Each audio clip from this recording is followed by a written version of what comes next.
y'all. My name is Jasmine Jones, and I am a licensed clinical social worker. And you are now watching Black Girl, a Therapist in the Wild.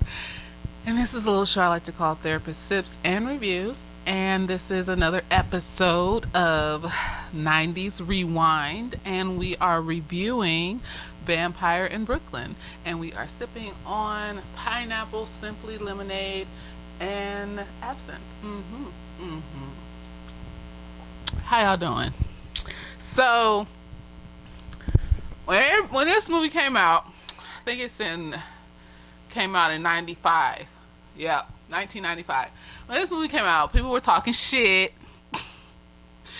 and making fun of it. And I loved it when it came out, and I still love it now. And now it has its proper stars on Amazon. Like, Amazon got almost all 4 stars. And it's just a really good, campy blaxploitation. Like, it dips its toe into blaxploitation. Like, horror movie. Like, I don't understand. Like, I think it's white people. And then it came out after, like, Interview with a Vampire came out, and there was some elements in it that was just artistically, you would think that he might have drew some stuff from Interview with a Vampire, but like, and did y'all know this shit was directed by Wes Craven? Like, the god of horror directed this shit, and I had absolutely no fucking idea that this shit was directed by Wes Craven. And apparently Eddie Murphy production company, and then it had Angela Bassett in it in her prime. She's still in her prime, but like, this was another prime earlier on when she was just getting off of doing like What Love Got to Do with It, and somewhere around when she was doing Malcolm X and shit like that. And I wanted a sequel. Like, at the end of the movie, I wanted a sequel. I wanted to see what else was going to happen next, because niggas was talking shit, and now niggas want to give it a bunch of stars on Amazon and hype it up and shit and be like, hey, this was a good movie. No, nigga, like, you should have been doing that shit back then when these niggas was young, so we could get a fucking sequel and shit. Like, you got the young Kadeem Hardison and shit. We could have popped off with that shit and gone further into it. And this could have been the first real, like, supernatural black series that came. But no. I think the white people fucked it up for us. They threw salt in the game and didn't want to see black vampires and shit. And then, you know, we got Angela Bassett as a fucking vampire in this. We only get her at the end of the movie as a vampire, but it was just magical. And if she ever just wants to come back in another movie as a vampire, it would just be so magical.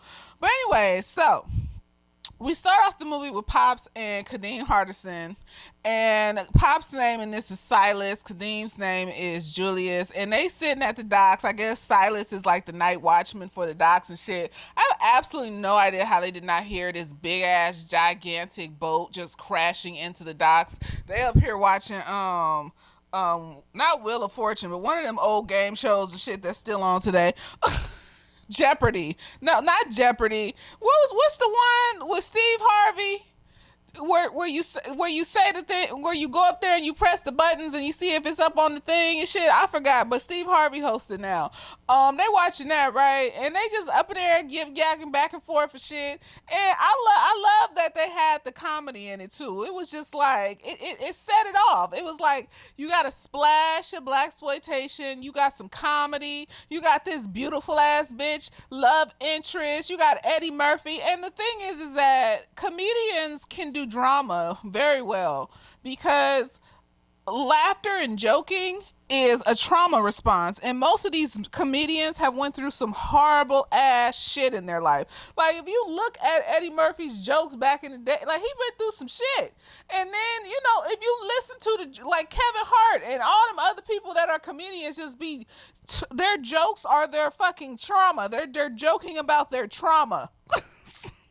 So he did a good job in acting in this, I would say. Like, people was talking about his wig and shit. He got the comb back Jerry curl and shit, but it's like, He was trying to channel the old white, vampire shit. Like, if he had just a regular natural hair and just made it black and been whatever, like, I think that it probably would have been a little bit better. But, like, I wasn't mad at the wig. I was like, oh, look at him with his lace front and shit back in the day. You could still see the line, but still, it wasn't as bad as it could have been. And, he was doing the damn thing. Now, is he a sex love interest? Eddie Murphy was never sexy to me. I don't know. I don't know what you want me to say. He was never a sex interest to me. Like, he just seemed goofy. Like, the laugh. And he never laughs in this motherfucker. Like, you waiting for this diabolical laughter. No, he can't. I think that the laugh that he has is his natural laugh. And he just can't divert it to, like, something that sounds regular. And so they sitting up in the night watching video games and shit. I mean, watching game shows and shit. And then this big ass tanker boat crashing through the docks. So Pops gets up and he's like, "What is that? Oh my gosh!" It crashed into the door of the night watchman shed and shit. So him and Kadeem go up to the top of the boat, right? And Kadeem is just like, "It's empty. Like, there's no one here." He's blackity black, black, black. He leaves. And Pops goes on the boat to investigate. I don't know why he didn't leave either and just call the police, because that's what real black people would have did. Because black people, we don't like the police, but the police often is like the last resort. And usually that's if, like, like we're on the brink of death or some supernatural shit is some shit we can't get away from or stop. Basically, we will call the police. So I don't understand why he didn't just call the police, but I guess to make the movie, to show that, they gotta have a curious motherfucker to start the shit off. So he goes on a boat, and then he sees a dead body and shit, and then here come this wolf that comes off the boat, and this is Eddie Murphy character. He changed into a man. And then we go to Julius. He outside, like, he had left. He went to his girlfriend house. He getting kicked out of his girlfriend house because he fell asleep while having sex. How you fall and then start snoring fall asleep, snore while having sex. Girl, whatever. She kicked his ass out, and then here come the mafia man coming after him because he owed him some money and shit. So he's running down the street. So he's just like a crook, a hoodlum. He out here just taking people's bets and running numbers, basically. It's like some simple shit. He ain't like a stick-up nigga. He's not a drug dealer. He just running numbers and shit. And he owed the mafia some money. And so here they come after him, and they about to kill him. And then here come Eddie Murphy, Maximilian, whatever the fuck his name is. And he's just like trying to be all Rico Suave with it and shit, just like, "Oh, this is so interesting," and da da da da da. Then they start shooting him and shit, and he popped back up and he's like, I've been pulled on a rack, and I've been hung by a string, and I've been da da da da da, but I've never been shot. It itches a little bit." And I was just like, "Okay, nigga." And then so he pulls out one of the niggas' hearts. And then he rips the other nigga in half and telling Kadeem, like, "You need to wait here while I go rip this nigga." And of course he runs. Like, why wouldn't you? Why wouldn't you try to escape and get away from that shit, whatever the fuck that shit is? I don't know what I would do if I come across a vampire. I do not want to live in this world. This world right here, forever. I refuse. I believe in heaven, and that's the eternity. Like, you got me fucked up. You think I want to live in this motherfucker? Girl, you see what these white people is doing to the world? Why the fuck would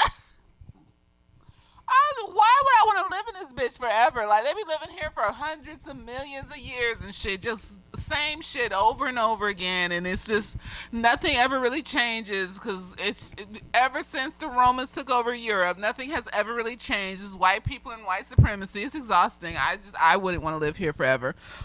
So anyways, Julius runs out. This nigga goes after him, and then he stops him, and he's like, you have the heart of a hoodlum. So basically he's looking for a henchman, and so he turns him into a Renfield. And if you watch, like, it's this comedy Dracula with a white Renfield, and I think it was with Leslie Nielsen, and the Renfield, or maybe it was the 1992 Dracula.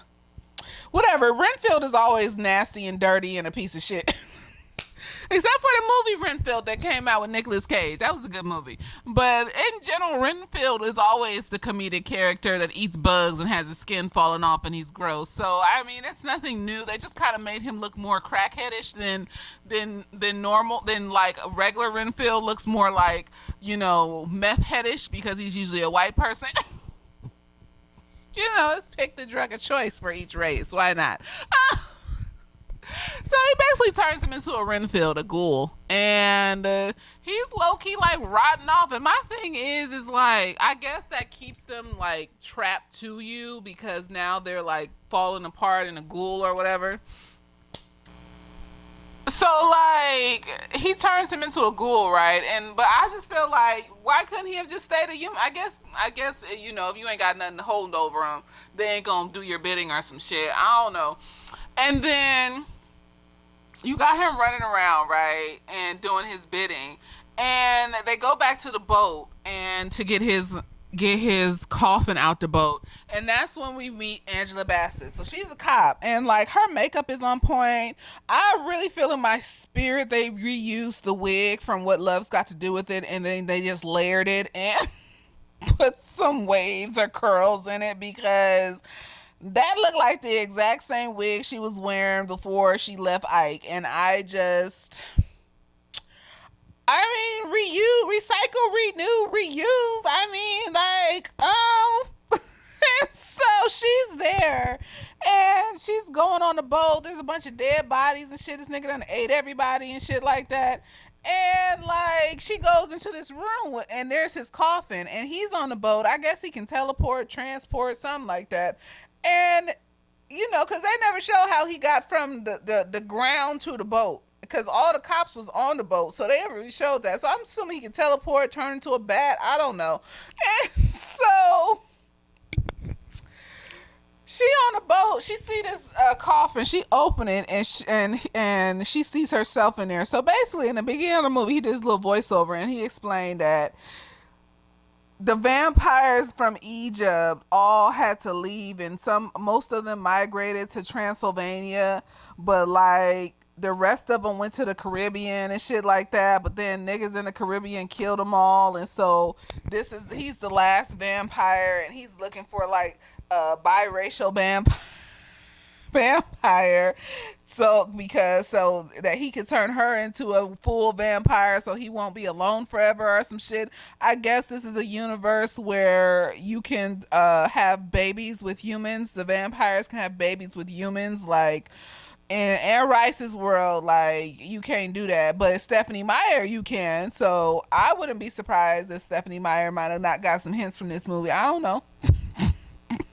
What? Yeah, I would not be surprised if Twilight didn't bite a little bit off of this movie. I would not. I don't care. But she's the mixed vampire, half human, and she don't know it for all this time because her mama just died in an insane asylum. Never told her she was half vampire. She just told her that her dad died or her dad was in the Caribbean and wouldn't tell her who her dad was. And then later on in the movie, he was all like, "Don't you ever wonder why you can't get a cold or you never broke a bone?" And that. And then she was just like, "Oh." But anyway, she's on the boat and she's looking to see what's on there, the crime scene and shit like that. And then her supervisor low key mad at her because she thinks she about to wild out or go crazy or some shit because her mom just died. And I'm just like, like she took 3 months off. You can't chill out. What the fuck is wrong with you? Like, but anyway, she looking on the boat, and then she sees the coffin. She sees herself in the coffin, and she starts freaking out, and then backs up against the wall. And then here this nigga come about to bite her, and then looks at her and realizes she's like the mixed breed, or the biracial vampire. And so, they are two different species, so you could kind of say mixed breed because it's like it's two different species of human. Like it's like if a Neanderthal fucked a Homo sapien or stupid ass. But that ain't right to say, so I'm sorry. So then she sees this nigga though. She looks directly at this nigga before he just flashes some lights and disappears with his coffin and himself. And I was just like, Girl, I mean, it was dark, but like, you looked directly at this nigga and you didn't recognize him when he came to that bar and shit. Okay. Okay, girl, whatever. Whatever, girl. And so, Kadeem bringing this nigga back to his uncle. I think that's his uncle. Like, Silas is his uncle or some shit. And he bringing him back to his uncle's building. His uncle owns the building, right? So it's in the hood somewhere in Brooklyn. He's trying to bring his coffin up the stairs and shit because this nigga need to rest because it's almost daytime, right? And this nigga mad. He's just like, I don't know, this ain't no Caribbean accent. I don't know what type of accent this nigga is doing, but it's not. I'm not saying it takes away from his acting prowess either, because I believed him as a vampire, you know. I kind of, I did. But like, I don't know if this is a Caribbean accent is all I'm saying. I just, maybe a little bit. He was trying his best, as what I will say. But anyways, he gets him upstairs, and then this nigga going off of him because he's sitting on his coffin and all sorts. And then he go tell this nigga to scope out the police station because he found the bitch that he want to be with and find out where she gonna be so he can go be with her. So he's scoping out the police station, and then I guess the chief tells them about Dr. Zako. So he was one of the doctors that was working with whatchamacallit's mom. And I guess there was something about him on the ship or something. I don't know. I don't know how they ended up meeting Dr. Zako. It wasn't very clear to me. But they go to his little bar situation. He got this like hoodoo dance club or some shit. I don't know. And he already knew they was coming. So he up in there trying to tell them about vampires and shit. And then her partner, he the nigga from Jason's Lyric. That's the nigga from Jason's Lyric, and he's her partner, but he like likes her and shit. But they both kind of like each other, but they like tiptoeing around it and shit. So they at the little bar situation, and she asking Dr. Zako questions, and he started telling them about vampires. And this nigga Justice, he's just like, I don't believe this shit. Fuck this shit. And he starts walking out and shit. So she's standing there, and she's still talking to Dr. Zako. Apparently, he used to work with her mom and shit. And her mom was studying like Caribbean like mythical creatures and things like that. And so he was working with her, and so like they chit chatting, and then this nigga go and follow Justice out trying to talk to him about vampires and shit.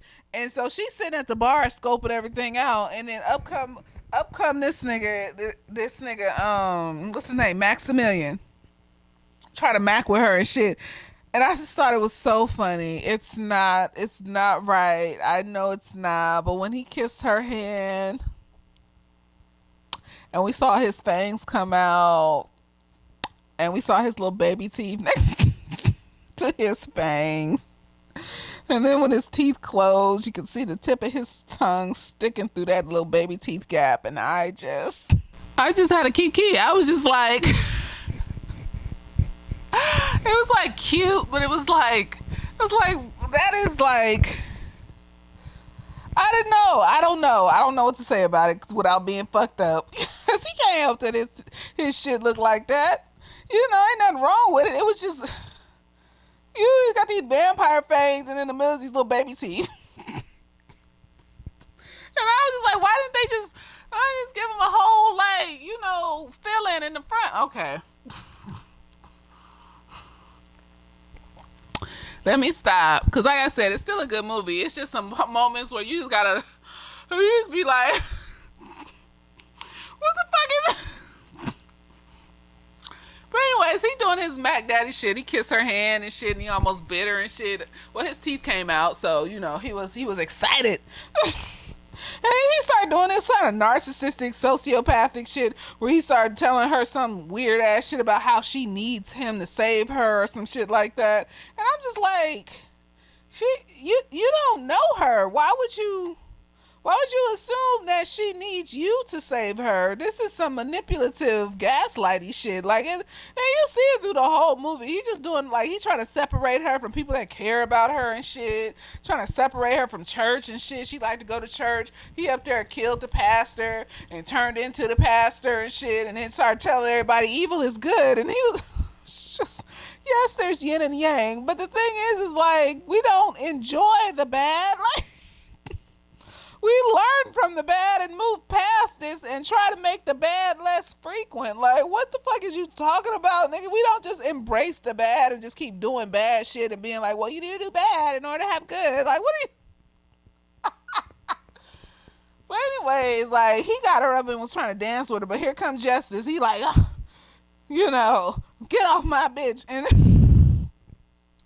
oh wait, before Justice came, this nigga Julius comes up with his fucking raggedy, falling apart ass. His gums are bleeding, nigga. Like, I just, every time he came on screen after that drop of blood was on his tongue, I just had to hold my hand up and block it.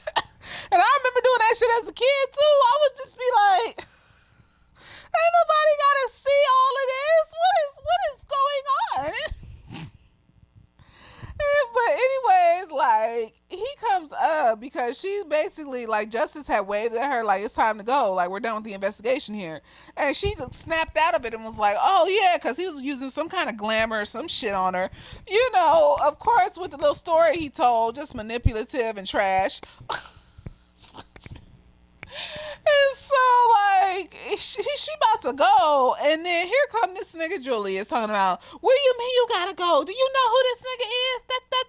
And I was just like sitting there looking at him. I was like, I wonder if some of that splattered on her face when he was talking. I'm just curious, like, did some of that splatter on her face when he was talking? Like, I know it's probably like fake blood and all sorts, but nigga, it was like his gums were just falling apart. Oh Lord. So she leaves, and like before she leaves, Justice comes up to this nigga talking about she's not your type or some shit like that, because he's trying to be all territorial even though he ain't even told her he liked her and shit. Hate when niggas do that. No, don't be territorial. You either gonna tell the bitch you like her or she gonna move on to some other nigga. Like, I don't know what you doing. Like,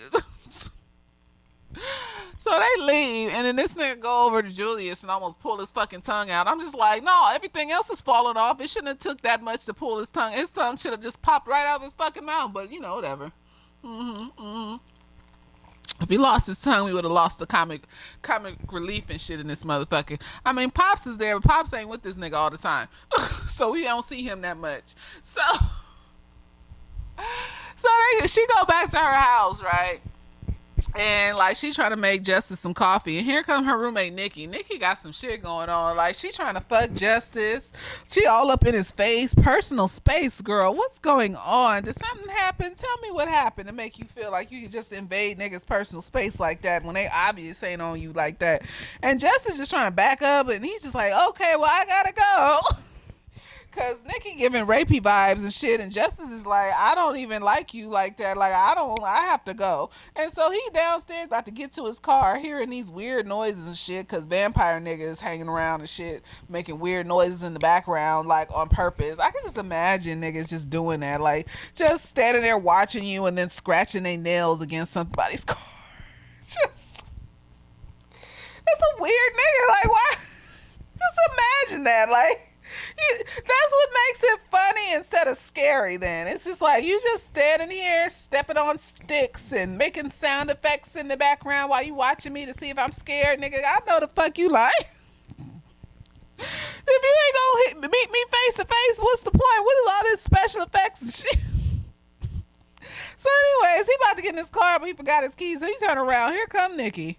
Darling Nikki. I was just like, girl, what is the problem? Like, what happened to you, girl? Like, no, because when niggas be frantic like that for something, that's anxiety. Like, any type of frantic energy around stuff, that's anxiety, and you gotta question that. Like, why are you so hyper about this? Why you need this to happen? Why you fiending for this so much? This is weird behavior. Like, what's going on? So he turns her down again after she sexually assaults him and kisses him on his mouth. She did. He didn't want to be with her, so she sexually assaulted him. We're going to call it what it is, because niggas can be sexually assaulted too, because if we don't call it what it is, then these niggas going to keep going around having these issues and commitment issues and being hypersexualized and promiscuous and not being able to tie it to the source of what happened to them that made them that way and not see that as a fucking problem. And that's why a lot of women are fucked up because of y'all. So we have to call these things what it is so niggas can start to learn and heal. So then vicariously we then can heal because they're going to stop treating us like shit and seeing us as people. So she sexually assaulted him.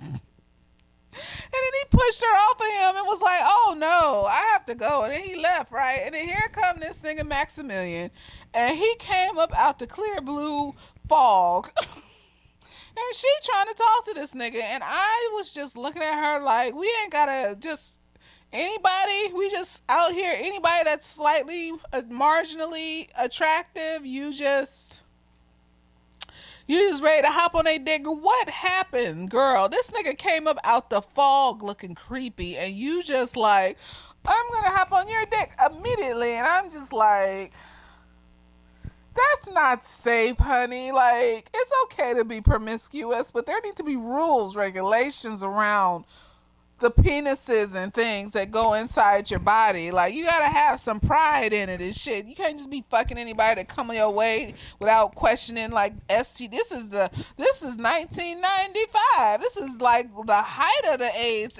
epidemic and shit, nigga. Like, why you just? You know what? She ain't thinking about all that. So she take him back upstairs, and he called it beast fucking. He beast fucked her. Shit. Like, she was screaming up the walls, and I was just like, before he slashed her and killed her and shit, I was just like, well, what type of dick is that? I wonder, like, how does that feel? Like, I've never experienced no shit that had me screaming and crying and crawling up fucking walls. And we could take the murder out this nigga. Like, we might have something here. What? We might. But anyways, while she getting fucked in her room, and this is a nice apartment. Like, this got like an aesthetic. It looked like a 2-bedroom, and it got a kitchen, got a little nook for reading and shit, a dining room, and I was just like, I mean, I could live in some shit like this. Looks cottagey and I could fucks with this, and I'm just saying. But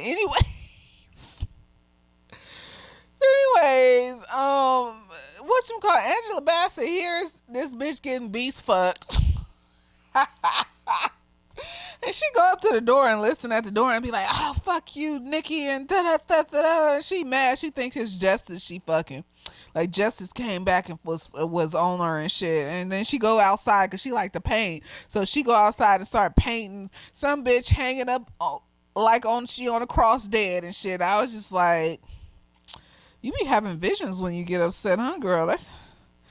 I mean, like, I know you didn't end up becoming a vampire, but like, there's some interesting visions you be having when you upset.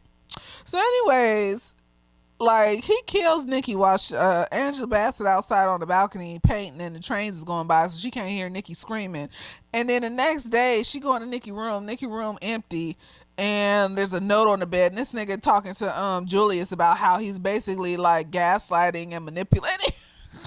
He's like, first you take away everything she cares about, and then you make yourself the only thing she needs. And I'm just like, this goes back to what I was saying in, Interview with a Vampire. You cannot take away the shit that makes people them. Their hobbies and their friendships and their family, because the shit that makes them them is what makes you fall in love with them. And I don't think he genuinely cares about that, though. I think he just wants her tied to him as some blood slave or like, she don't care about her personality. Like, he don't care about nothing. He just lucked up and got somebody that was independent and could do their own shit and was their own person and shit. But like, if she was passive and he would have took that shit too. He don't care. He just doesn't want to be alone. And I was curious, like, maybe I missed it, but why was he in such a hurry? Like, is he gonna die today? Like, he could be alone for another 100 years. Maybe he was just going crazy. Maybe he was just, cabin fever of being by himself in the world. I'm just like, but didn't all y'all niggas go to Transylvania? Why didn't you just go to Transylvania and see if there was any more of them niggas over there? But okay, whatever, girl. Obviously he couldn't make it that far because you see how he ate everybody up on the boat, and now he's sitting up here on this boat having to crash into shit. And fuck. So, anyways, Angela Bassett mad, and she think Justice done fucked her friend and shit. So she going like to church, and she basically like is trying to get some Jesus because she's having these weird dreams about being in a coffin and all this other stuff. And I think he's sending her the dreams and stuff like that. So he's trying to scare her into coming to him. And this nigga does what Eddie Murphy does, and he ends up dressing like the pastor. He's a character actor, he just, he does what he does. And so he can't escape that, even in a movie that's supposed to be a little bit more serious. He just can't escape that. He did in Dreamgirls though, but that wasn't his movie. That he wasn't the only star of the movie. So that makes sense that he wouldn't have been dressing up like other niggas because he wasn't the only star of the movie. But like, he changes into her pastor, and then she comes up to the pastor and start talking to him about her dreams and shit. And this nigga gonna be like, yeah, you should let all the crazy out, and you need an outlet. And she was just like, I have an outlet. I like to paint and shit. And he was started talking about painting, and he about to paint. And then as he's talking, they're slowly walking into the church. So I guess all the shit applies for vampires in this. Garlic and crosses and the sun and all that other shit can kill him and all that shit. So he walking into the church, and here come the choir director pulling him into the church. And then his hair catches on fire like he got a bad perm or some shit. It was smoking and shit. I was just like, what's going on? So he tells everybody we're gonna have church on the lawn. So they having church on the lawn, and he's basically telling everybody that evil is good. He's trying to turn them against Jesus, basically, and all sorts of shit. And then here come Justice up beside Angela Bassett, and he's like trying to talk to her about the case, and she all mad and shit about Nikki. And then this nigga put it in her mind to be mad about Nikki because she was almost softening up to him, and then she got mad, and she was like, you fucked her, didn't you? And he was like, no. And she was like, well, you need to check your clothes again because her lipstick is still on your clothes. And I was just like, this nigga ain't changed his clothes in 2 days. I mean, maybe it's a cop thing. They gotta work these odd hours investigating shit. I don't fucking know. This nigga ain't changed his clothes that means he hasn't bathed in 2 days, unless he bathed and put on dirty clothes. Sir, what's going on? What's Jason's lyrics? What's happening? Are we depressed? What's going on? Why do you have the same smelly ass clothes? I bet he stinks. I don't care. He stinks. This nigga stinks. And so she walking off and shit, and this nigga following her, and then all of a sudden the Lord opens up the sky and makes it rain on these people who started singing "Evil is Good."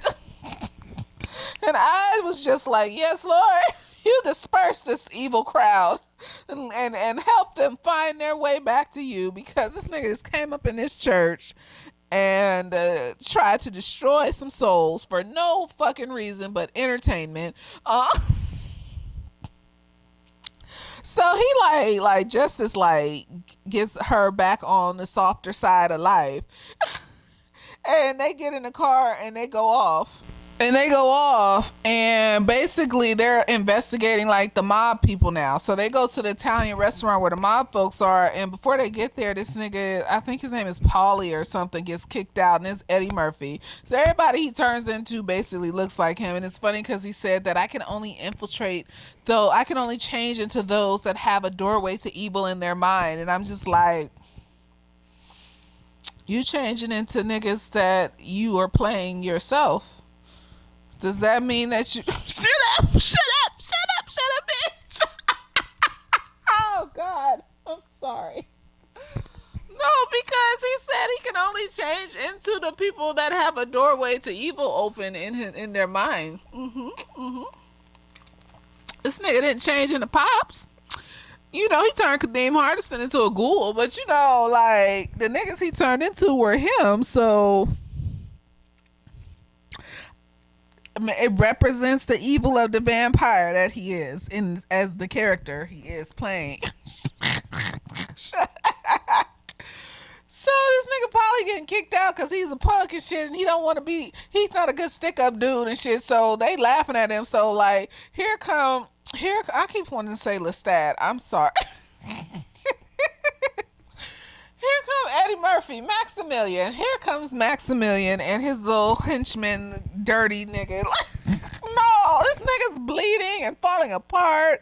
He's a zombie.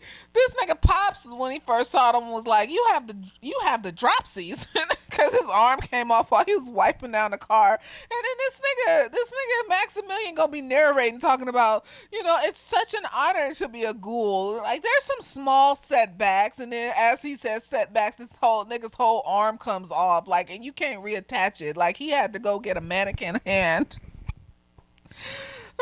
His hand came off. He had to go get a mannequin hand to put on the stump because you can't reattach body parts and shit. And I never saw the benefits of being a ghoul. Like, he kept saying there were benefits and slight setbacks, and I really was just like, this nigga's gaslighting the audience now. Shit. Shut up, bitch. Even Julius kept asking, like, what are the benefits? I don't see the benefits. And I was just like, right. So anyways, Paulie gets kicked out of the mafia bar, and he's walking down the street, and then here come Julius and Maximilian, and then he tried to stick them up. And of course Maximilian kills Paulie, kills himself. There's a message here somewhere. There's a message here. And then turns into Polly and goes in there and sticks up the fucking bar, and then takes Angela Bassett as a hostage, and is talking a whole bunch of shit just to get swept up by Angela Bassett. And that was the goal. He wanted to get in the car with Angela Bassett and Justice and see what they was talking about and how close they are and shit. So he gets in the backseat. He gets arrested as Paulie, and Angela Bassett and Justice get to the station. They arguing back and forth, and then Justice finally say he cares about her a little bit more than he should. And then she's just looking at him. He's looking at her. They looking at each other. And this nigga Paulie gonna look between the both of them and be like, I know where I saw you from. Nikki. She told me the other day that you beast fucked her. I don't care. It's funny. Shut up.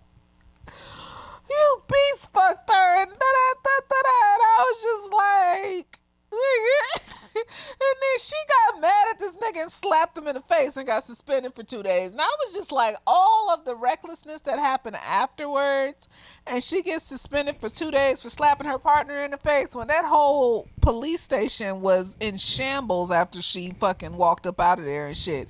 Like, he got this one woman to like try to stab a cop in the back so he could create a distraction, so he could change back into himself, and they didn't know where Polly went and all this other stuff. And I was just like, I just feel it was racist.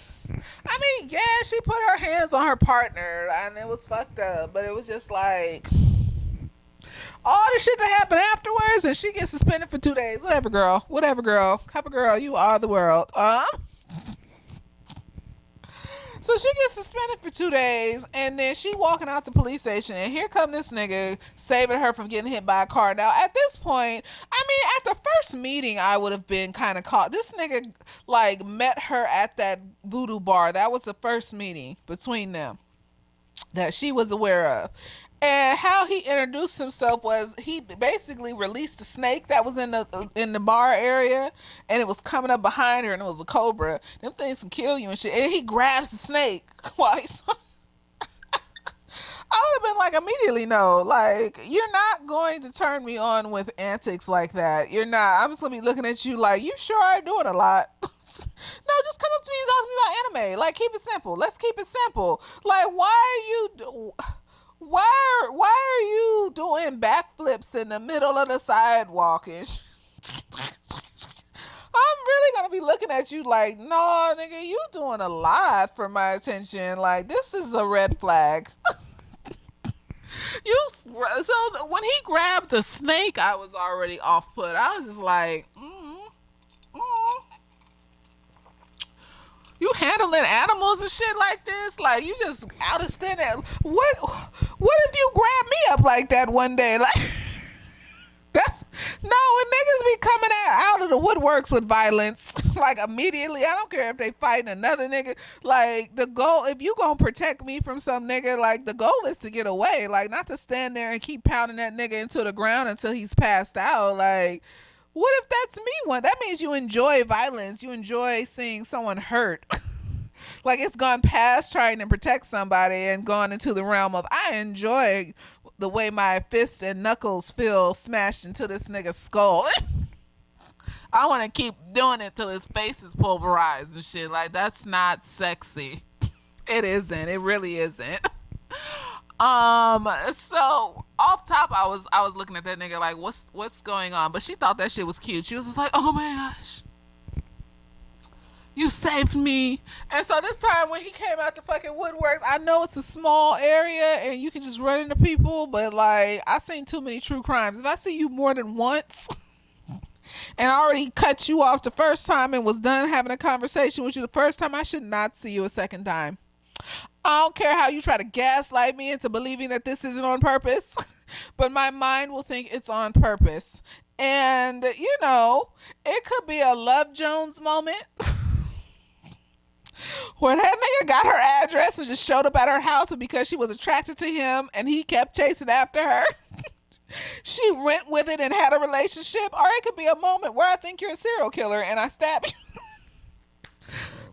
Ooh, excuse me. May the odds be ever in your favor, depending on my mood and disposition in the moment. And you'll never know. You will never know. It's an adventure. Choose your own. Choose your own adventure. And I guess that's why it's confusing for many a man, because there are women that if they are attracted to you, but they got traumas and shit, they will low key like set you up to chase them a little bit. Just a little bit. Not no crazy people shit, but just try harder. Let me see how much you want this. Cause niggas don't be wanting this like that. So I don't believe off top that you want this. You don't want all of this. I always be telling folks, like, I've learned to love myself so much, and that when niggas reject me, my first thought is, you're not emotionally stable enough to handle me. You're not emotionally stable enough to handle my dark skinnedness. You're not emotionally stable enough to handle my kinky hair, my opinionated self, the way I want to dress, the adventures I like to go on. You're not emotionally stable enough to carry me on your arm and claim me in front of people. You're not. You're questioning yourself. You're questioning, will my friends like her? Will my family like her? If they don't like her, then will society like her? And like, I don't have time for that. I don't have time for it. Either you're going to take this amazing gift and accept it and worship it like you should, or you're not. And so like when I get rejected, that's what I'm first thinking. You're not emotionally stable enough to handle all of this.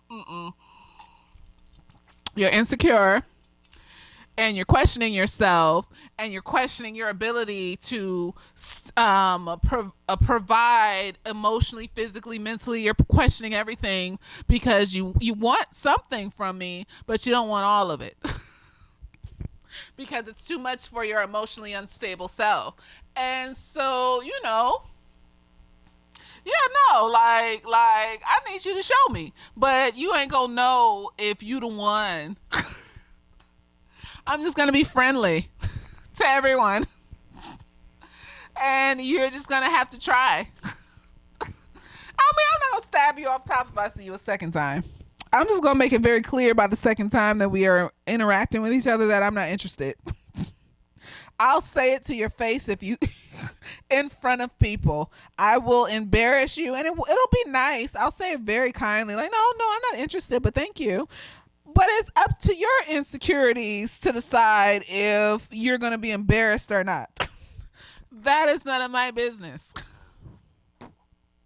So, you know, Sometimes women want to be chased, sometimes they don't. And you just aren't going to know until you choose your own adventure and you choose to try again and you get your ass beat sometimes or some shit like that. Or you're going to know because they're going to tell you up top that they're in a relationship or some shit, or they're going to make some shit up to make you leave them alone. Like, you can tell off top if they're really off of you, like the disgusted face or the body language. And then you can kind of tell off top if they are kind of into you, but they don't know they're filling you out and shit. And it's not right. It's not right. And those women need to work on themselves, including me. I'm not going to lie about it, but we're not fully healed. And I'm tired of waiting. So, that's what you gonna get. That's what you gonna get from me right now. I'm not fully healed. I'm tired of waiting. So we're gonna have to tango a little bit until I feel comfortable. It's not gonna be too scary. It's just gonna be like, you can't move too fast. You gotta take it slow. Stop trying to speed ahead, Speedy Gonzalez. Shit, because I'm going to be sitting back here just staring at you like, why are you running so fast? Oh, shit. I'm not saying it's right. I'm just saying a lot of us, I'm not the only one, a lot of us are like that. And we're all in different stages of healing. And a lot of us are still decent people, even though we're like that. And as long as we're still working on ourselves, it's not such a bad thing. It's not. I don't give a fuck. Fuck y'all. I have a right to be hesitant, even though I like somebody, okay? These niggas out here raping and pillaging and murdering bitches. Leave me the fuck alone. So anyways, by the second time he showed up, I would have just been like, first you grabbing snakes, now you in my neighborhood pushing me out the street. I don't know if I like this, but I'm just gonna roll with it. She fucking rolled with it and decided to go on a date with this nigga. And so she dresses up on a date in this cute little outfit, 90s chic. It was magical. It was Angela Bassett, y'all. I have nothing bad to say about her. And she came out the house, and here this nigga Justice in the car talking to himself, trying to practice his speech he want to say to her about how, you listen to me, woman. I was just looking at this nigga like, shut up. I wish she would come at me like that. I would have laughed at his like, are you fucking serious? And so she sees him in the car talking to himself, and he's like, oh, where are you going dressed like that? And she was just like, out on a date. And he was like, oh, with a friend? With a girlfriend? And she was like, no. She was trying to sound all nonchalant, and you could tell. And then here comes this nigga in his limo, and he was about to ask her to go out for pizza, and I was just like, oh, that's embarrassing.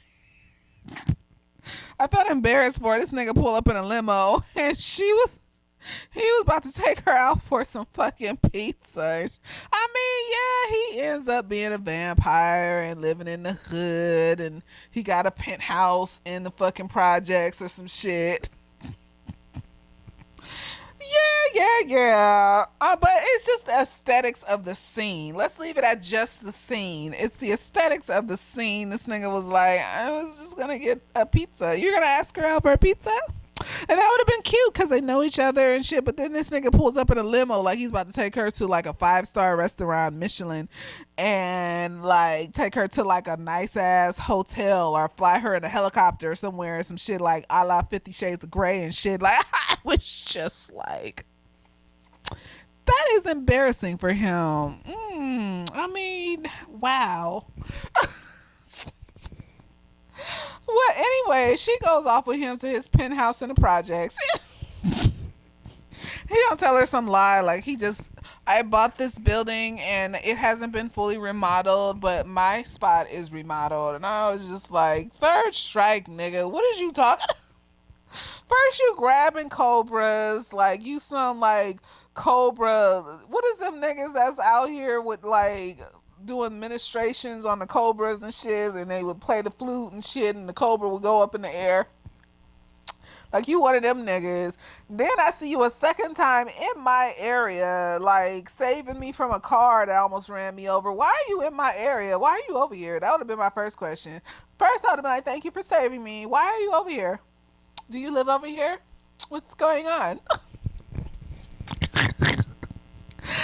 And now he's in a penthouse in the projects, and like I'm just like, so why does none of the rest of the spot, like, when people are working on buildings and like they're gone for the day, you can see the parts that are being worked on, you can see the tools laying around that they left. Why are there no accoutrements of shit being worked on? Like your shit is fully done, and then the rest, like this shit could have mold in it all the way from the bottom up, and your shit could be full of mold. No, because then you gotta go with mold. You gotta go from the bottom up. You can't just start at the top and shit. I had so many. No, I asked a bunch of questions. I was straight up. I was thinking about it too. I was like, damn, it's gonna be hard to date me. I'm gonna ask the nigga every 5 seconds. The first time I agree to go to this nigga's house, I'm gonna be asking him every 5 seconds. So you sure you're not a serial killer? You don't have like dead bodies in your basement or nothing, like in the attic. No, your tour. Let's just make sure everything we do is near the front door. Let's. Oh no, you like that, nigga? It took me 3 months for you to get me into your fucking house. Everywhere we went, it was in public. Everywhere we went, I don't know. You like? No, move slow, nigga. Move. Now we in your house, cause I got to a place where I could trust a little bit, but still, I sent my friend the address. So just in case, just in case some shit happened, I took pictures of your face, your license plate. No. You don't watch true crime like I do. They got a whole show about niggas killing black women. Like it's Fatal Attraction is a thing, nigga.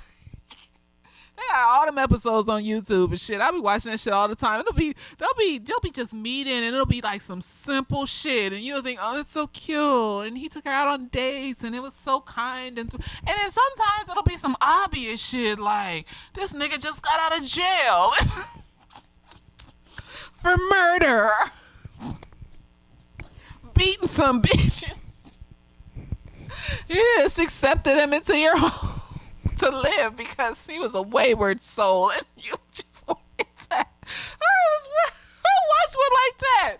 Like this woman, this kind woman that helped out in the church, she did all this shit, accepted this man just out of jail into her house, and a few weeks later, this woman's head ended up in a bucket in the basement. Bitch.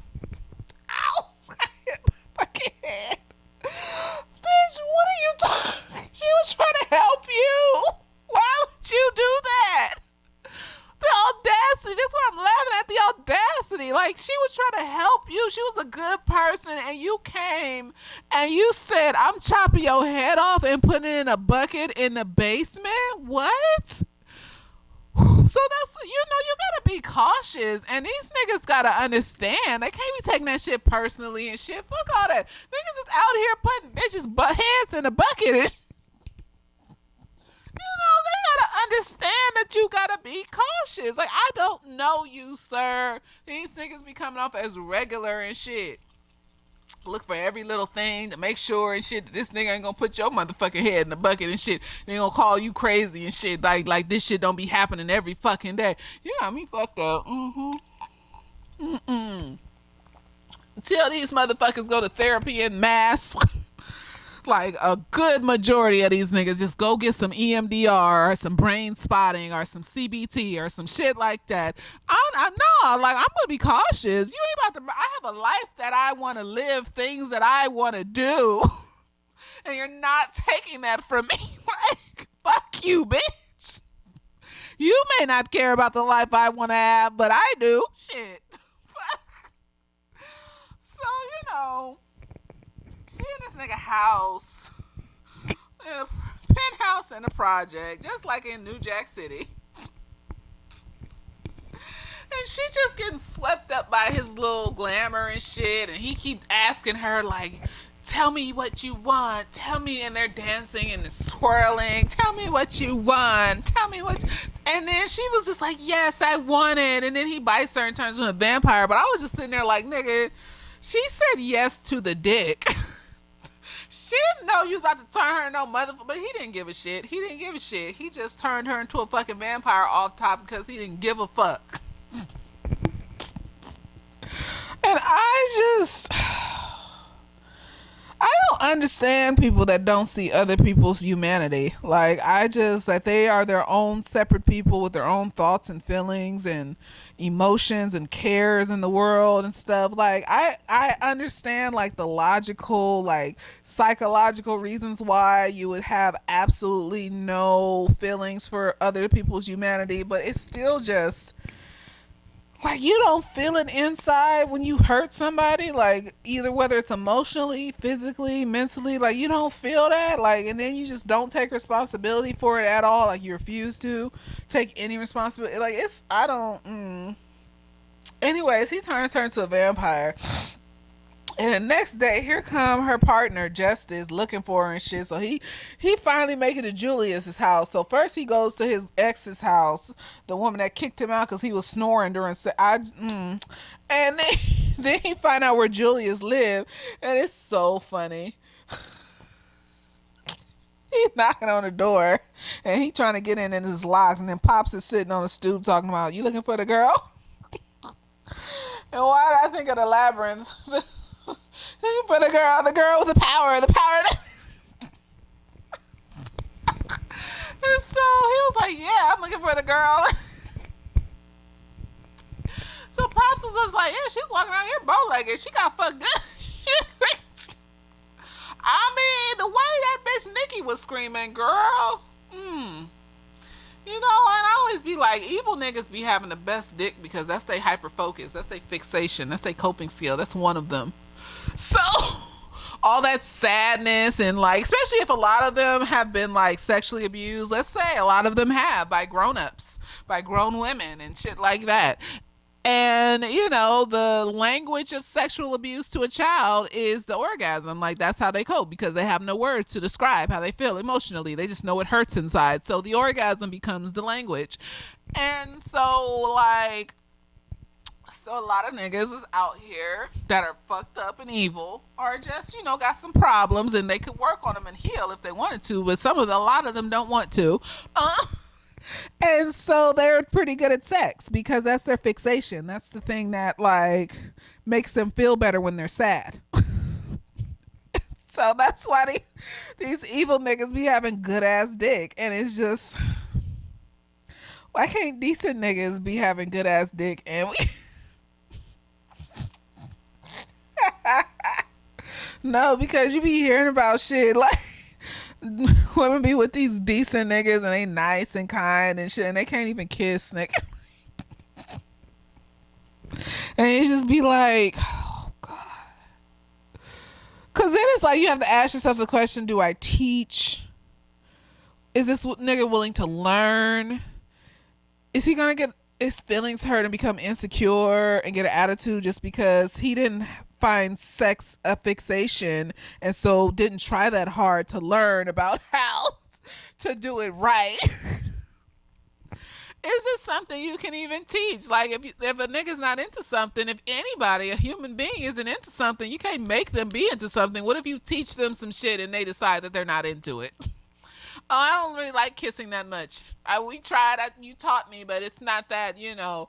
I would just be looking at this. So I wasted all that time trying to correct your whatevers just for you to be like, oh, you know, I learned. And so that's the risk you take with teaching.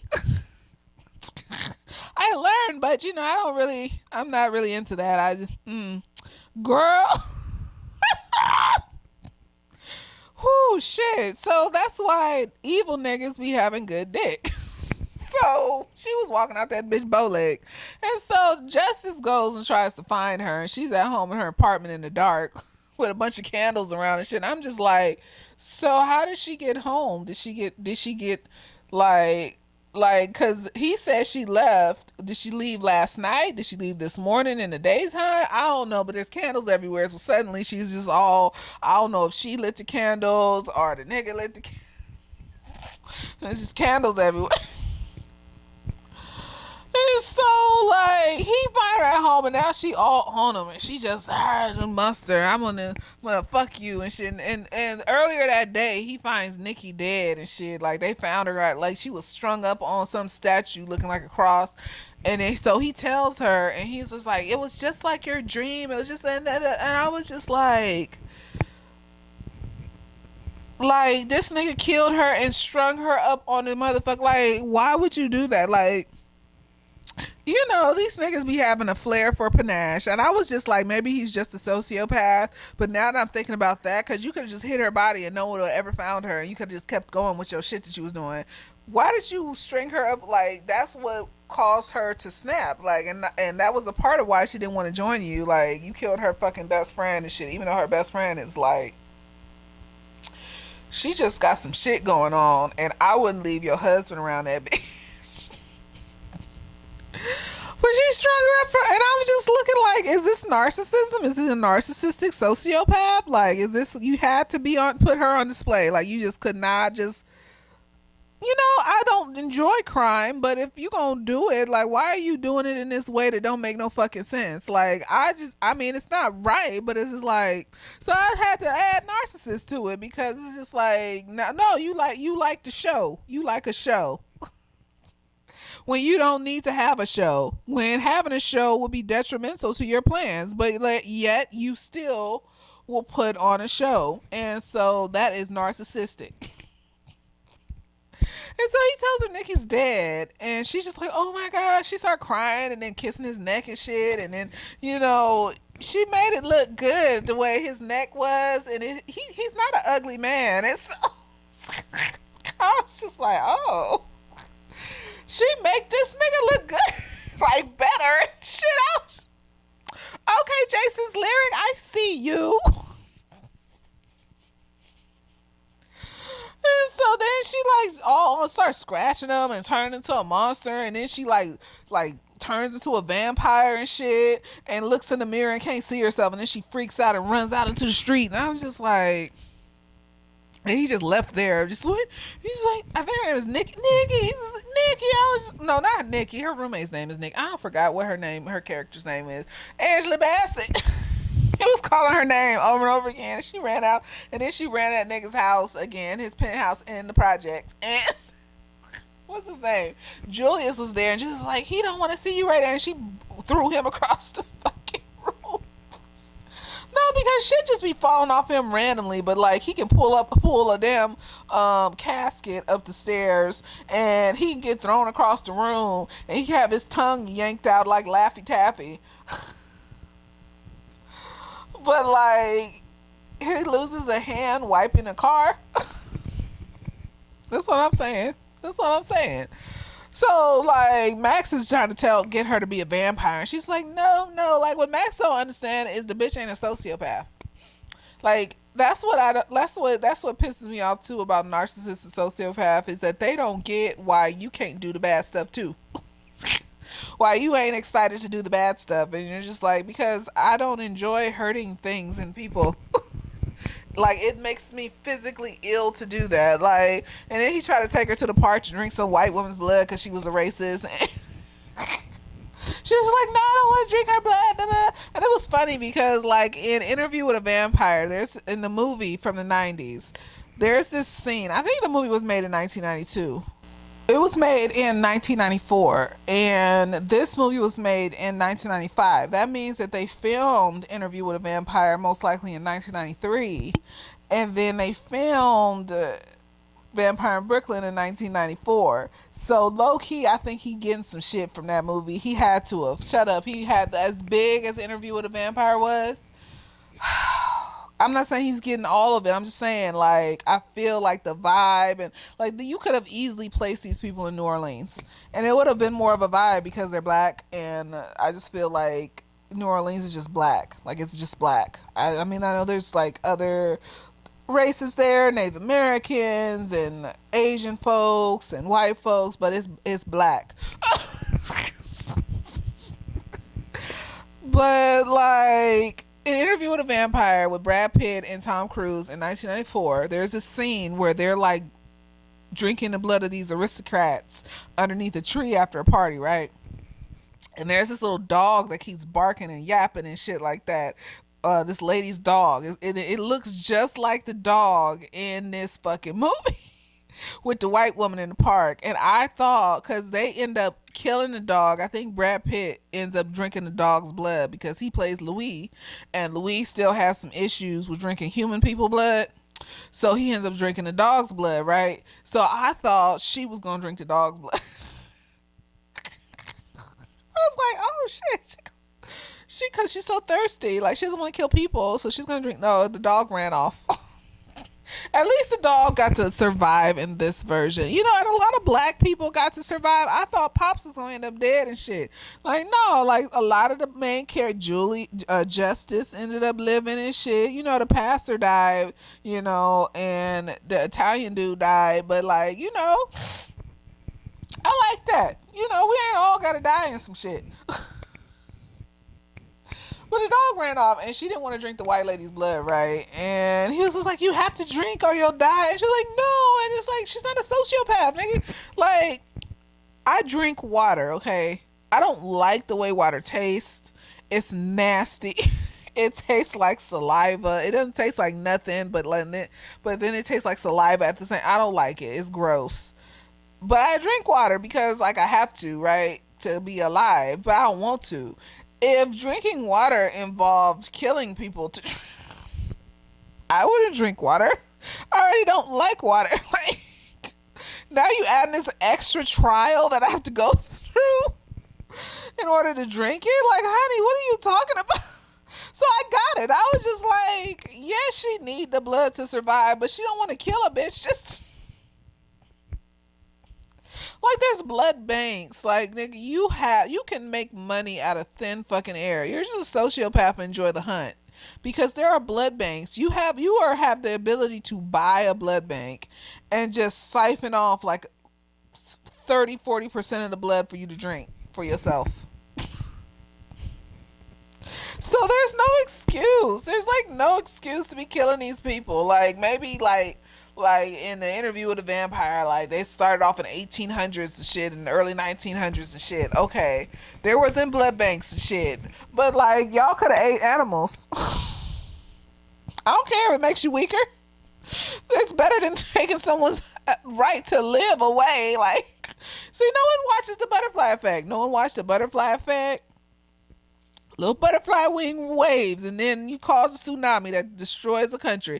So you taking away somebody's life that could have cured cancer, and you don't know what the fuck they could have gave birth to somebody, and 3 generations down could have went Superman and shit. You don't fucking know. So that's why it's not your right to take people's lives. You don't know what you are doing to the space-time continuum when you take a life. Like, that's the worst thing you could do to the space-time continuum. Fuck a butterfly. You took a whole being that could have multiple generations that could turn into the first nigga that makes a spaceship, like in the Alien movies and shit, nigga. Like, no. So, like, you can't be killing people. Like, it isn't the thing to do. Like, so sometimes death is a part of the continuum, okay? Like, especially if you're doing horrible, evil things, like Hitler and shit like that, or Ted Bundy and shit. Sometimes death is just because you bringing death, you spreading death. That's a part of the continuum.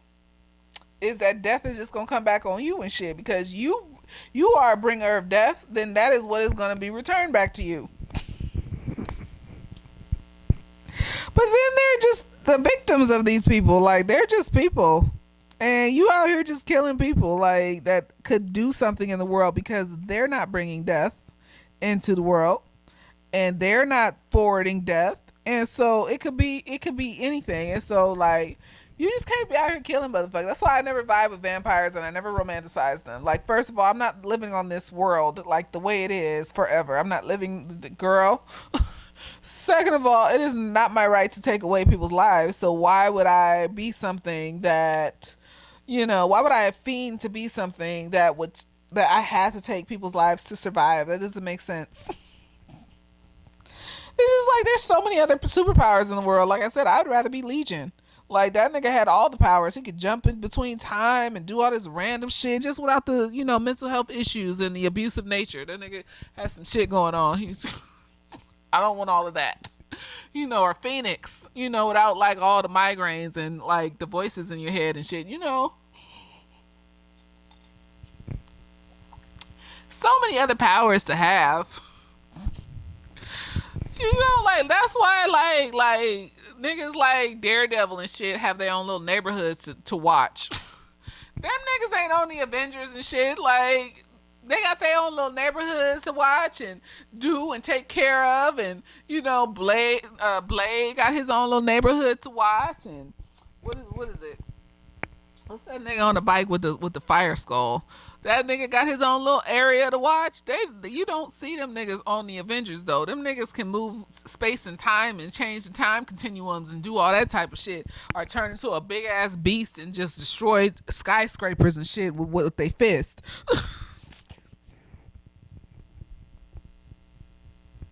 So I just never wanted to be a vampire. I just thought that power was weak. It's a weak ass power. Like I want to move shit with my mind and like change the space time continuum. I wouldn't do it, but like just to have the power, teleport. Like I that would be awesome. I would never drive again. Like, what the fuck's the point of driving? Like turn into morph into another thing or some shit. Like, I just never saw the hype about like vampires. I just literally, they were the supernatural true crime. That's why I enjoy reading and watching them, is because they're supernatural true crime. They're like the ultimate serial killers. And if you know what to look out for, if they're real, if they ever come across one, you know what the fuck to avoid. So the same reason I watch regular true crime. You just know what to avoid. So anyway, she don't want to drink this blood. So he take her back to the house and they're going to leave and go far, far away and shit. And then here come Pops coming into the thing talking about basketball and shit. Did you know the Knicks are the Knickerbockers? And every time he said it, in my head, I was just like, the Knickerbockers? And I just want to know what's the history behind that name. I'm just curious. Like how picnic means, you know what picnic means, right? They was out there having picnics while they was stringing us up from trees. It was like a holiday and shit. How could you eat with dead bodies hanging over you? Like, how morbid and fucked up that is? Like, that's why I be saying white people have intergenerational trauma. From slavery, Jim Crow, from all the way back when the Romans tried to take over Europe. Because how could you eat food with a fresh dead body just hanging over you from a tree? You defecate when you die, right? So there's shit and piss coming out of some of these bodies, like, and then you got the kids there. Like, I'm sure the kids were at least traumatized. All them kids was not okay with that shit. But then you gotta look at them little Israelis kids and shit in their classrooms when they talking about killing all them other than people over there. And you gotta be like, well, it's easier to brainwash some kids. And then that just sticks with them into adulthood and shit. So maybe they was vibing with it too. But like, I just can you picture? I don't want to, but it's just to eat with a dead person just swinging from a tree over you and shit. Like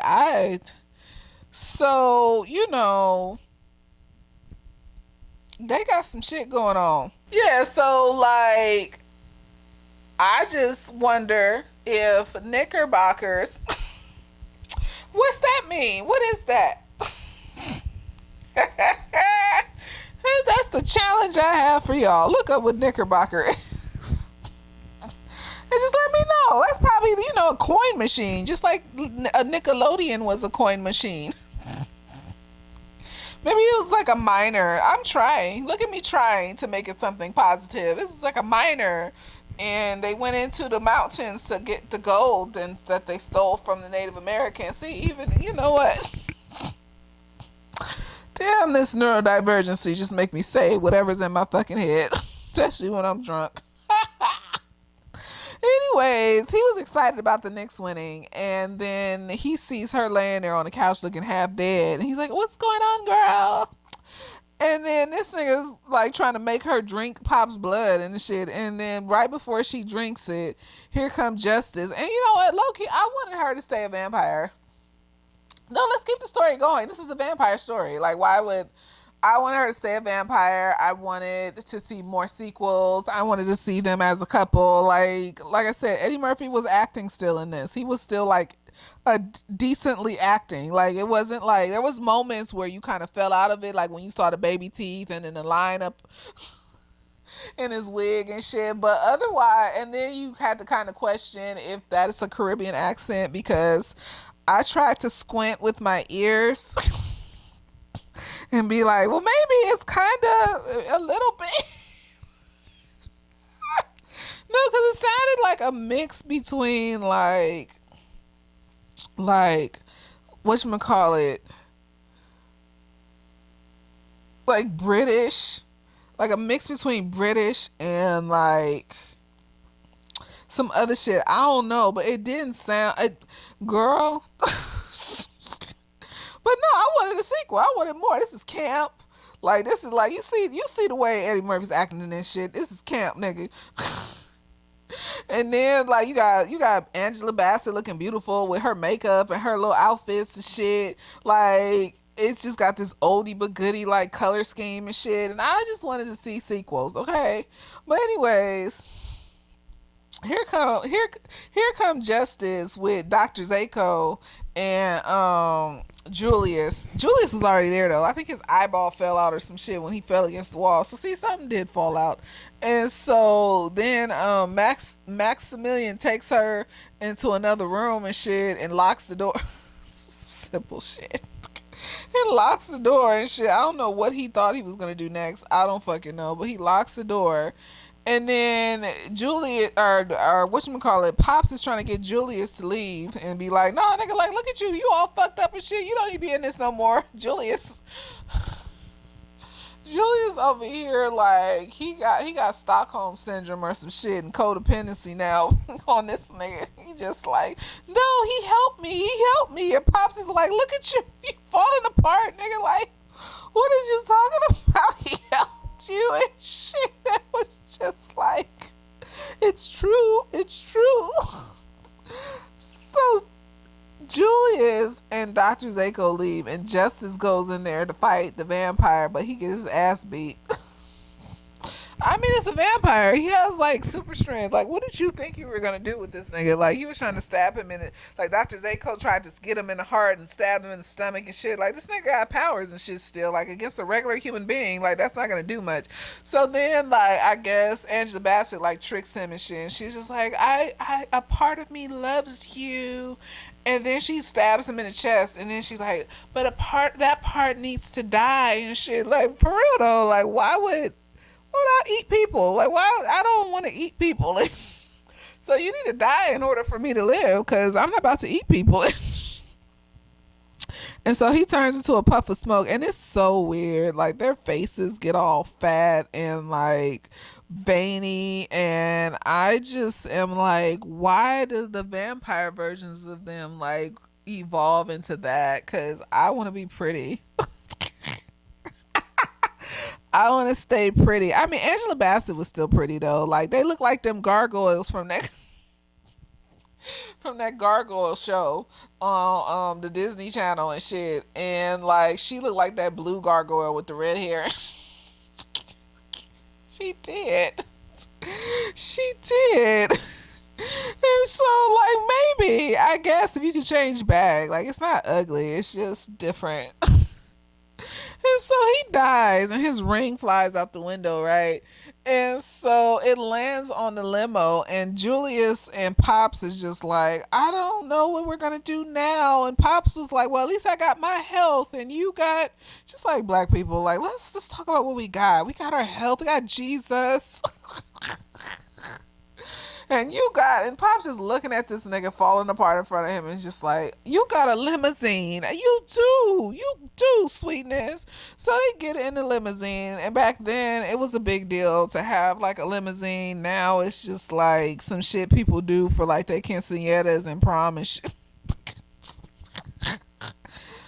I mean, I think even famous people don't be riding around in limousines like that. They be riding around in black trucks and shit. So, but back then, before like everyone started riding around in the black trucks, as a big conglomerate, like limousines was a thing, and so like they was all excited about having a limousine, like ooh.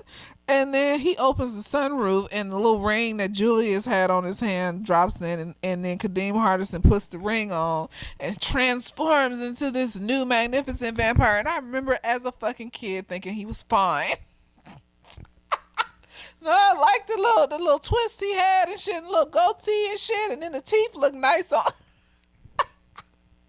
And then secondly, I was just like, so when the sequel come out, he's gonna be the new vampire. So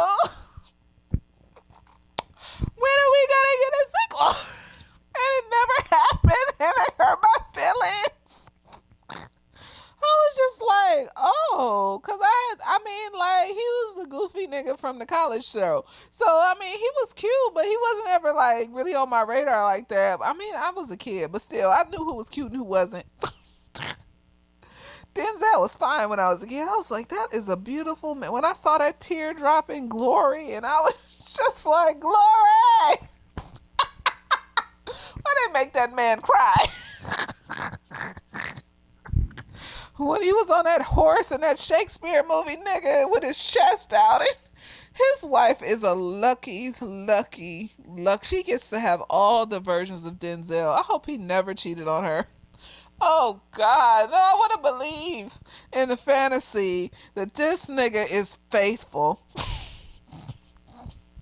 No, because I know what bitches be doing is that when they get famous, when their husbands be famous and shit, they feel like all they can do is let them cheat, like because they're always bombarded with bitches. No, if you got self control, nigga, you ain't gonna cheat on me because I can be bombarded with a bunch of niggas and just be thinking, he probably don't even wash the crack of his ass and he want to touch me. So I feel like there's a nigga out there that's like that too. Like, her vagina probably smell like fish or some shit because she don't be taking the yeast infection medicine when she get the yeast infection. Like, why would I want to put my dick in that? It's disgusting. Like, I just feel like there's 8 billion people in the world and there is someone that feels like me. And if they betray me, then I'm just going to leave. Like, I don't. So, in my fantasy world, he has never cheated on his wife, and I just never want to hear any different. Don't come in my comments talking about, no, but I heard the Hollywood story. No, bitch. In my fantasy world, he is the one faithful nigga. I would never do some shit like that. I don't care. I know we're all human, but still, I want to believe it. So fuck y'all niggas. But no, like when that nigga changed into a vampire, I was just like, wait a minute. Shit. Wait. When are we gonna, so who's gonna be his love interest? When is the sequel happening? I'm excited now. Hey, we never got a sequel. He talking about this is the worst movie he ever made. Just like how Will Smith be talking about Wild Wild West is the worst movie he ever made. Like, that's not fucking camp. That's not Western black camp. Like, shut the fuck up, nigga. That movie is fucking amazing. You get inebriated and you watch that shit and you just be like, Wild Wild West. Welcome to the Wild Wild. Oh, like that's like they need to be making more shit like that. Just weird, campy, random shit. But no, you know what makes, especially when it's black, you know what makes people say it's a bad movie? It's because the majority of these motherfuckers watching this movie is white people. And white people cannot see us outside of the boxes that they put us in inside their minds. So they can't see us as random and weird and camp and all this other stuff. Like, Meteor Man was mainly a thing amongst black people. Like, I have never heard a white person talk about Meteor Man. Never in my life have I heard a person talk about Meteor Man. Most of the not early '90s Wayne brother movies, I've never heard a white person talk about their movies. Like those are random and camp and just weird and shit. And white people don't watch that shit. And they're the majority, and they run Hollywood and all this other stuff. And so we rarely ever get some shit like that unless it's like some indie shit or some shit that's labeled a black movie that only black people will watch. Like Friday got it was funny, but we still had to be hood in Friday. Like Friday was camp, it was funny, but we still had to be hood in that. And there's nothing wrong with being hood. Don't do that. There's nothing wrong with being hood. But I like to see some diversity, some random weird shit. I want to see some niggas like me, bitch. Like Insecure came at the exact right moment where black people were taking charge because she started off on YouTube. And so many people were watching it that they couldn't ignore that shit. And so they wanted to put a light skinned bitch in her place. I think they wanted to put Lauren London or some shit. And it would have been horrible because we came up watching Awkward Black Girl on YouTube. We wanted to see her character evolve and turn into some shit. And it would have been a bad. It would have been a bad. So it came at the perfect time where people was ready for some camp, some weird shit, some random awkward black people. And like shit like bubblegum, like God, I wish she would just come back with one more season of that show. I mean, it looked physically draining, and but the slapstick, the goofy, even the gross shit, like you just don't see black people doing shit like that. And so, like, the more I see it, like in shit like Bubblegum and Insecure and all them other shows, the blackening and shit like that, like, I'm just excited. I'm excited. I'm excited to see myself and all my weird, random, cringy glory personified in these characters on the screen. It's magical to see because it makes you feel isolated when you think that there's something wrong with you this time, all these years from infancy to till your early 30s. You just feel like you just some awkward, weird, random bitch. And then you see some shit like Insecure with that bitch falling all over herself and getting gaslit by these niggas, and you just be like, oh. It's not just me. You know how many moments I've had since like Awkward Black Girl came out where I could look at that shit and be like, oh, I'm not the only one that thinks this way. I'm not the only one that does this. And so I think that Vampire in Brooklyn just falls into that category. Weird, random, awkward black people doing weird, random, campy shit and making it horror. And white people did not want to see us outside of the box that they put us in their minds. And so that's why we couldn't have more of these fucking movies.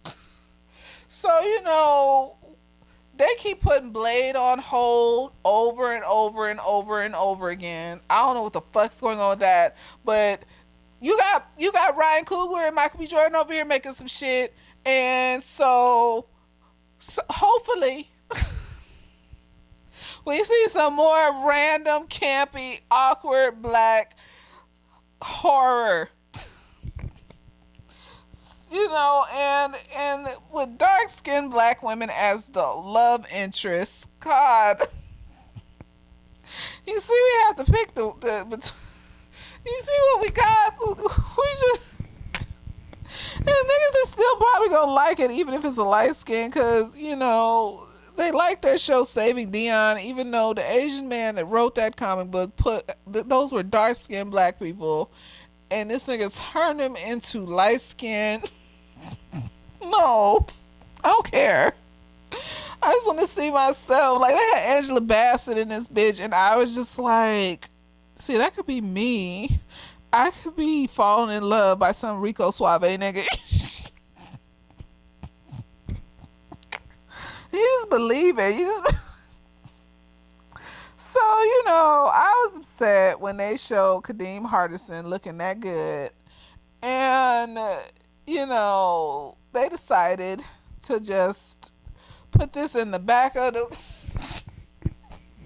the back of the lot, the back of the bookshelf, and say, fuck this movie. I'm tired.